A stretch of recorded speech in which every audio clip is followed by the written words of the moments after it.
लेकिन बस वो अपनी पर्सनल वो थी, ग्रुपिंग थी, जिसकी वजह से ये चीज़ की गई है और मेरे खिलाफ कोई एविडेंस नहीं है। तो सबसे ज़्यादा दहशतगर्दों के खिलाफ कार्रवाई मलिर में हुई है, तो बिल्कुल। तो क्या ग्रुपिंग हो सकती है, क्या दुश्मनी हो सकती है आपसे? बस वो अपने पर्सनल है, पुलिस की प्रोफेशनल जेलेसी थी जिसकी वजह से ये किया गया और मेरे खिलाफ कोई एविडेंस नहीं है।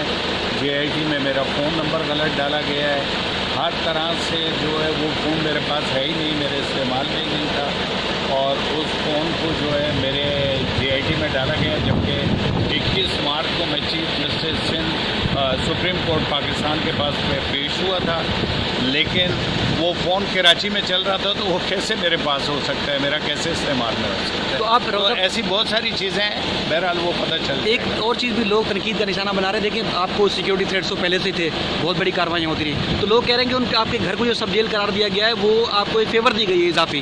कोई फेवर नहीं है, क्योंकि वो मेरे पे 2 खुद के हमले हो चुके हैं। एक आदमी ने अभी 50 लाख रुपया मेरे पे इनाम का रखा था कि जी इसको सर ला के दें तो हम 50 लाख रुपीज़ का इनाम दूंगा। वो arrest chief justice supreme court of Pakistan ने कराया है। इसके अलावा मुझे हर तंजीम ने धमकी दी है, हर दहशतगर्द तंजीम, चाहे वो उसका लिंक इंडियन एजेंसी राह से हो या फिर जो है कोई कालाधन तंजीमें हों, मजहबी कालाधन तंजीमें हों, सब ने मुझे धमकी दी हुई है और थ्रेट लेटर्स हैं और वो गवर्नमेंट ऑफ सिंध की तरफ से आए हैं, पाकिस्तान की तरफ से आए हैं और IG सिंध के थ्रू आए। तो ये नकीबुल्लाह के घर वालों को क्या पैगाम देंगे, क्योंकि वो तो इस चीज आपको ही दुश्मन समझ रहे हैं?